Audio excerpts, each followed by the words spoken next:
نساءهم ويستحيي نساءهم إنه كان من المفسدين آمنت بالله صدق الله مولانا العظيم. شلم سپارہ سورة قصص آیات نمبر 4. ان فرعون بیشکا فرعون علا فی الارض وی اکرلا پسمک باندی بیشکا فرعون د مصر پسمک کی دیر تکبر اکرو دیر الوی اکرا وجعل اهلها شیعا او د هغې خلک یې ډلې ډلې کړل د یو بل سره اختلافات په جنګونو باندې کړل. یستضعف طائفة دپاره د دې چې د بني اسرائیلو یوه ډله کمزوري کولی منهم د هغوی نه یذبح ابناءهم چې د هغوی زامن به یې قتلول ویستحیي نساءهم او ژوندی به یې پرېښوستلې د هغې لوڼه. انه کان من المفسدین بېشکه هغه و د فساد کوونکو نه. ونريد او اراده لرله مونږه ان نمن احسان وکړو مونږه علی الذین هغه خلکو سره استضعفوا چې کوم کمزوري کول دوی فی الارض پزمکه کې ونجعلهم ائمة او چې جوړ کړو مونږه هغوی امامان او سرداران ونجعلهم الوارثین او جوړ کړو مونږه هغوی وارثان د ځمکې ونمکن لهم فی الارض او دې دپاره چې اقتدار ورکړو مونږه هغوی ته په ځمکه کې ونري فرعون وهامان او اخایو مونږه فرعون او حامان ته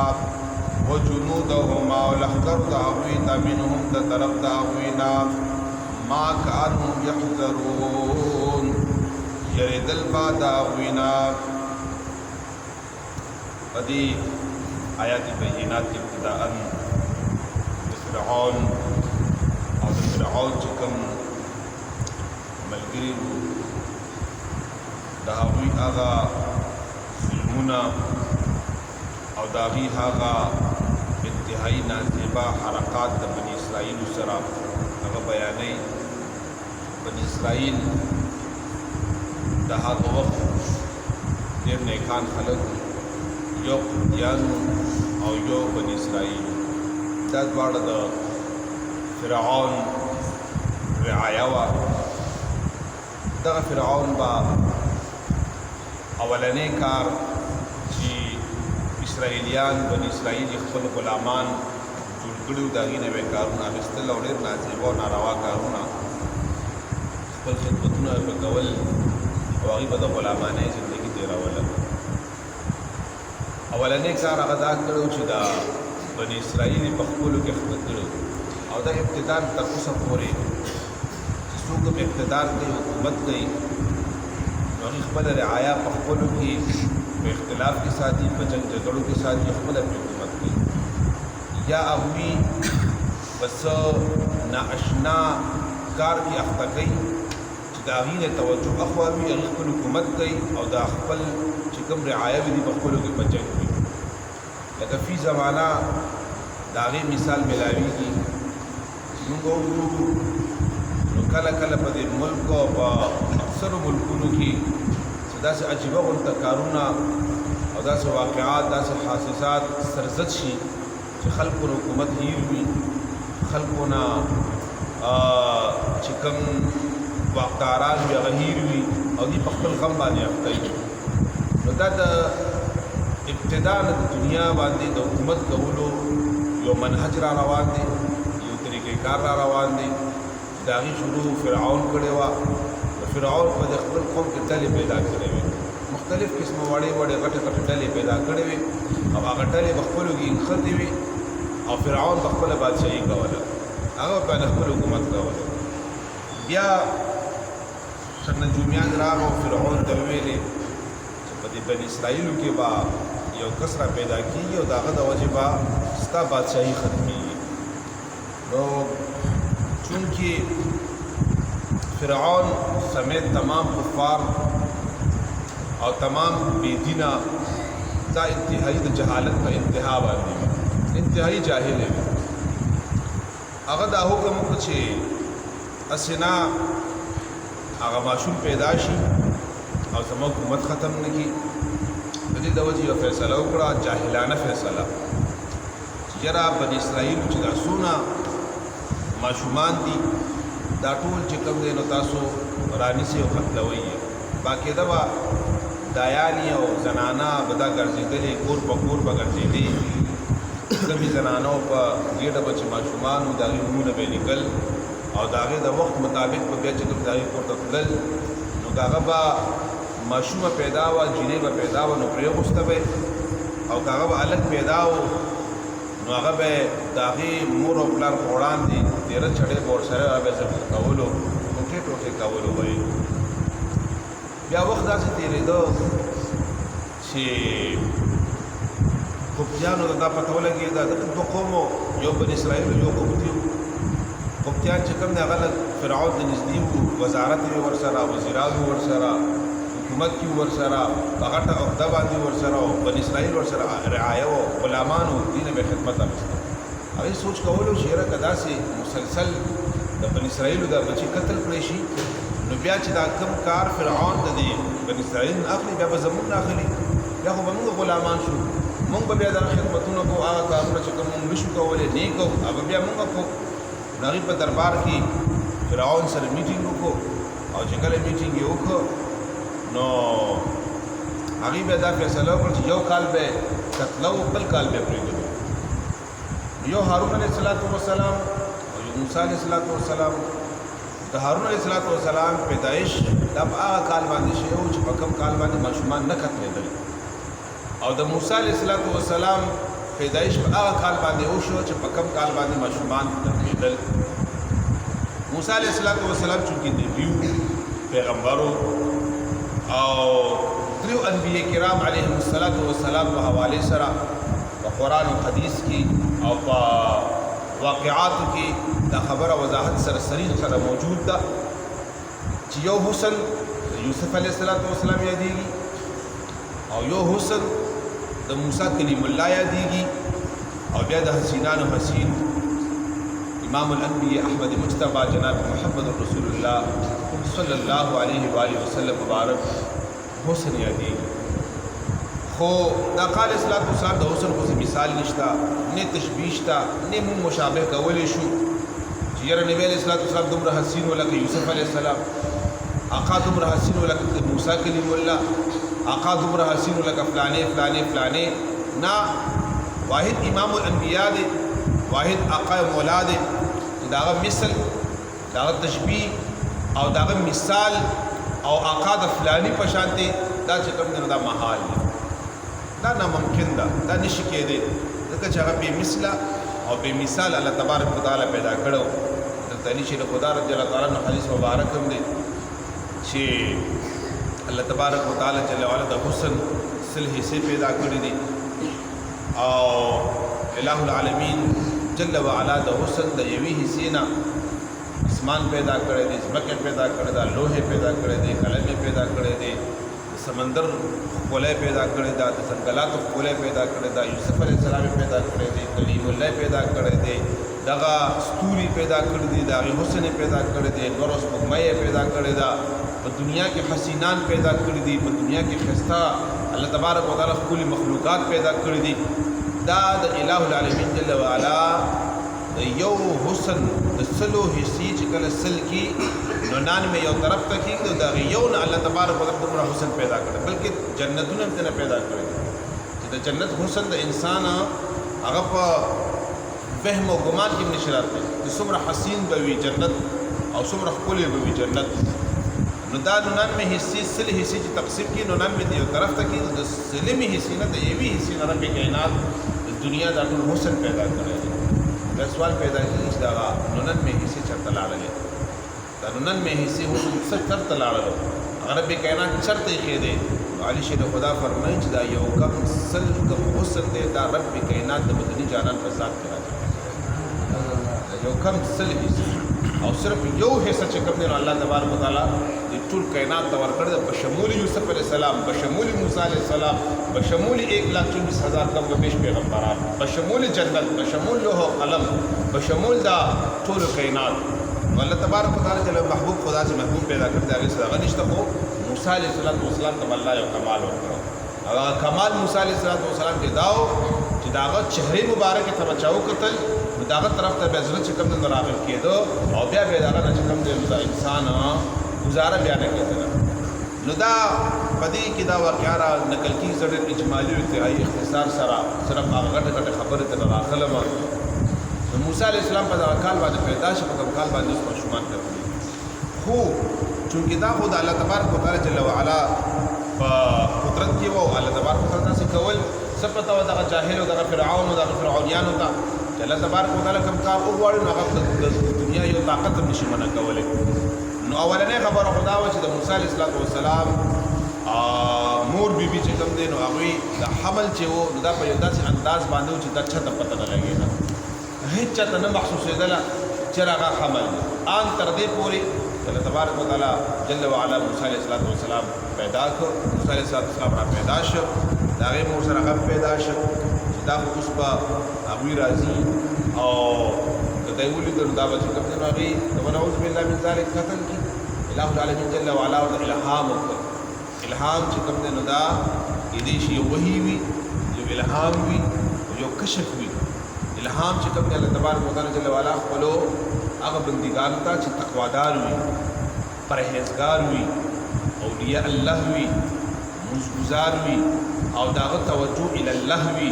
داغه په زندګۍ کې ګناهونه دا نشوي دغه چې نور خو د الله د رسولنا او د رسولانو علاوه رسول الله خطا څوک نشته د لازمي به انسان چې کوم په سوچ کې په فکر کې خطا راځي خو هغه د خپل وس مطابق خپل ځان ساتي او دی همیشه بسدم مزګزار وي او هغه په دین باندې کاربند وي په شریعت باندې کاربند وي او دی په دین باندې روان وي مدني جانان فرمایي د باندې الهام کیږي یو الهام وي یو کشف وي دا په انسان باندې کیږي بعضی وخت الهام چې کوم ظاهرا کیږي بعضی وخت چې کوم خفیا کیږي بعضی وخت انسان باندې عاطفي आवाज کیږي بعضی وخت انسان د پزړه کې اچول کیږي بعضی وخت انسان باندې ښکارا کیږي ظاهر کیږي لکه چې د اولیاء سره اداس شوی دی او د اولیاء په ژوندۍ کې چې کوم کیږي الهام حضرت موسی علیہ السلام والدی مبارک ته وشو چې دا سکارو چې یو صندوق چې پیدا کا او کله چې تاسو راځي پیدا کیږي په دې صندوق کې اچوا او داغي په خوا کې چې کوم نو درې نیم تیرې دو او دې کې واره چاو نو هغه په کې اوپړه چولې چې کله به هغه لا موړ به کو هغه موړ شو د آرام ټیم په شو هغه په صندوق کې ورواچو هغه درې نیم کې او اوپړه به ورته چولې هغه په دې باندې چې کوم به دوباره به راځو ورځو کې ورځوا حضرت موسی علیہ السلام اور پکور کی وہ دې کې سړی کسان چې کوم دینو اسپایان په کورونو ګرځیدل د دې کور ته راغلل دې کور ته یاد اړې رحمت واغسته په یاره باندې شو ماشوم نظر په صندوق کې اوستو په دریاب کې اوستو روانې ک هغه پړې تړل چې کوم دی هغه نه هیر شو هغه پړې چې کوم دی هغه او نه تړلو نو چې کله هغه نه تړلو دا چې کوم دی هغه صندوق ته روان شو چې کله وې کتل چې اسپایان لاړل خطر ختم شو هغه واپس صندوق چې وې کتل صندوق چې نشته دی هغه روان دي نو د موسی علیہ السلام یو خور وا نو زری چې کوم نه هغه خور ته وې چې صندوق چې بس لاړ شه او مزه او پس زه په تاسو انداز کې لاړ شو در باندې کوی نشي دا لګیا دی صندوق چې کو سره نیول دا ممکن نو اگر روانو چې چرته کې سیټ ته شو دا غزي کې بیا موږ ترتیب برابر اوس الله تبارک وتعالى خیر الماکرین دی هغه بهترین تدبیر کوونکی دی هغه بهترین انسان مقام ته رسونکی دی دا ور پسې دا سره روانو هغه د موسی علیہ السلام صندوق روان دی هغه د فرعون چې کوم محل دی هغه محل سره چې کوم دریا کې رشوه د پاغي باندې کوم نه راو ورګړ شو اول ته چې کوم د حضرت عائشہ رضی الله تعالی عنها چې دا د فرعون خزوا هغه موجود وا هغه چې کوم د هغه نوکرانی وی هغه صندوق راوغست صندوق یو دغه په ماشوم دی هغه حضرت عائشہ رضی الله تعالی عنها یوړو چې دغه په ماشوم دی هغه چې وکتل د موسی علیہ السلام په چهره مبارک کې خو چې کوم دی نو رعب موجود و جذب موجود و هغې په زړه کې محبت را پیدا کړ او هغه ماشوم چې کوم دی نو دربار ته یوړو او اوس د الله کړو ته قدرتونو ته وګوره چې د فرعون اولاد نه و د فرعون اولاد نه ښځې ښه ډېرې وې فرعون چې کوم دی نو هغه اولاد نه و نو حضرت اسیر رضی الله تعالی عنها هغې ورته وفرمیل چې دا ماشوم ډېر ښکلی دی ډېر ښایسته دی لکه قرآن چې پکې واضح په آیات بینات کې راشي او دا به مونږ خپل د سترګو یخوالی جوړ کړو مونږ د سترګو یخوالی به شي او دی به مونږ وساتو کېدای شي دی مونږ له فایده راکړي مونږ له چې کوم دغه راکړي فرعون ورته په جواب کې وایي تا له به فایده درکړي ما له نشي راکړي ستا به د سترګو یخ وي زما د سترګو یخ به نه او وشو هماغسې وشو چې د اسیر د سترګو یخ وګرځېده اسیه ته فایده ورسوله اسیه به باندې ایمان وروړه مسلمان شوله او فرعون چې کوم هلاک او تباہ برباد شو نو بیا د هغې د مسله راغله انبیاء کرام علیه السلام خصوصیات لري هغې خو ځان خصوصیات لري خو د هر چا چې کوم دی سینه نه اخلي په ثابت دربار کې ګرځوله خو سینه یې نه اخېسته پی نه خوړله اوس د اسیې چې کومه خور دغه ورته بهر ولاړ د انتظار کوي چې څه به کېږي بهر چې کوم دی نو دا خبره راغله چې آسیه ورته فرمایي چې ورشه وګورئ بهر چې ته دایي وګورئ چې د چا پی واخېستل نو هغه چې کوم دی دلته کې راولئ نو دی ګرځېدل هغې ورته نښه ورکړه علامې ورکړه چې دغه رنګي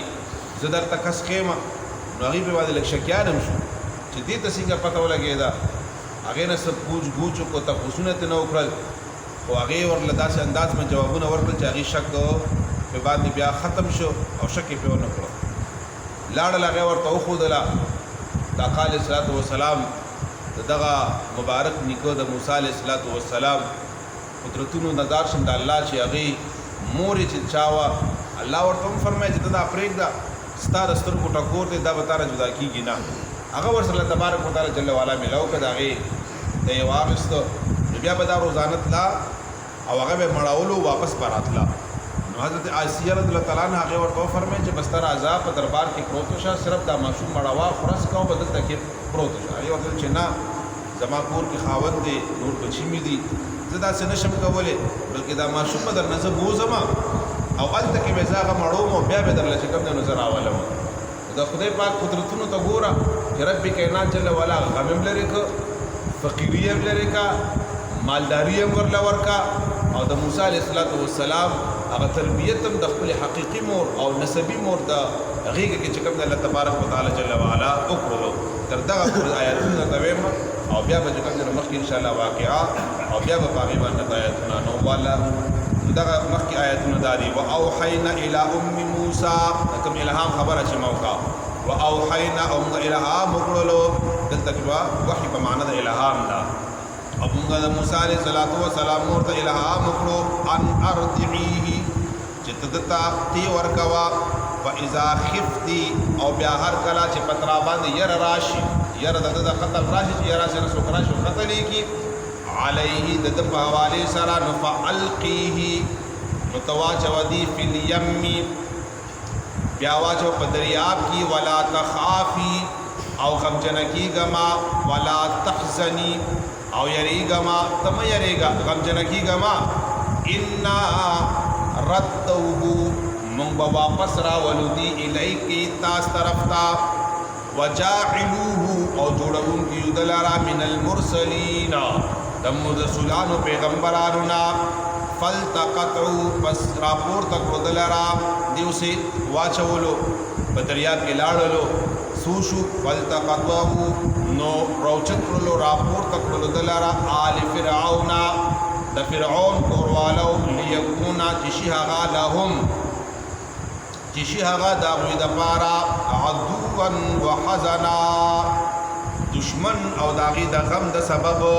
یو ذریعہ وګرځي او الله تبارک وتعالى جل وعلا هغه تدبیر سنور سره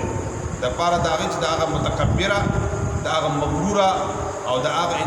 بیکار انسان د خدای دعوی مکړه او هغه ظلمونه مکړه چې داغه لپاره سبب د غم جوړ شي ان فرعون وهامان او بشک فرعون او هامان او جنودهما او د دوی لخر کانو خاطئین دا ټول چې کوم دي خطاکارو دي ټول ظالمانو دي ټول فسادیان او ډېر غټ ظلم به چې کوم دی نو په دنیا کې په بندګانو د الله باندې کولو. وقالت امرأة فرعون او ویلې ښځې د فرعون چې آسیه وه قرة عین لي چې دا خو یخوالی دی د سترګو زما ولک او تعالی را لا تقتلوه دې مه وجنه سفارش یې ورته وکړو دې مه وجنه دې پرېږده دې به زمونږ چې کوم دی نو د سترګو یخوالی جوړ شي عسا کېدی شي ان ینفعنا چې دې فایده راکړي مونږ ته او نتخذا یا به ونیسو مونږ ده لره ولدا اولاد سره وهم لا یشعرون لیکن دوی نه پوهېدل په اصل انجام باندې وهم لا یشعرون دوی نه پوهېدل په اصل انجام باندې یعنی دوی چې کوم دی نو په عاقبت باندې په اصل انجام چې الله تبارک وتعالی جل وعلا کم اراده لرله هغې باندې دوی نه پوهېدل. وصلی الله تعالی علی خیر خلقه محمد و آله و اصحابه اجمعین.